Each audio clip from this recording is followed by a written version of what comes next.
juzi kiongozi wetu anaitwa Ososi kule Kisumu anakunywa chai tu, walimfanya namna gani?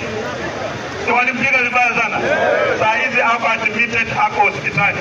Nyumba ya wenyewe sio nyumba yako, wakati wote wanaweza kufukuza. Yeye tu kusema kwamba hataki kwenda kwa broadcast, na wale majamaa wameamua kwenda kwa broadcast, wakamuona wakampiga.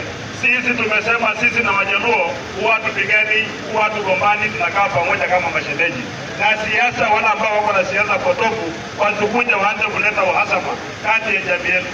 Sisi tumewasupport watu wa Mgogole wa Lake kwa miaka yote, ukatalaira kwa mzima na baba yake tulikuwa tunawapigia kura. Imefika saa hii sasa, pia sisi tunataka uongozi wa taifa la Kenya, tunatarajia wajamaa pia utusupport. Ama namna gani? Wakanja kura rabi tena ndio lumbuju tawe. Naenda kudai deni yetu kule mahali tumesimama na wao, au pia wasimame na nini? Na sisi. Ama namna gani watu wetu? Sisi hatuwezi kutoka Nyanza twende Rift Valley, hapana. Sisi tumesema sasa kama jamii tumekomaa, watu wengine pia watusupport. Jamii namba 2 katika idadi ya watu katika taifa la Kenya haiwezi kuwa ndio support watu wengine. Ona ndio tunaishi maisha yetu. Maisha yetu ni ya uchochole, umaskini unaishi Western. Hata Ruto alikuja Bungoma juzi. Alileta nini? Alienda Homa Bay akafungua barabara za lami, si ndio?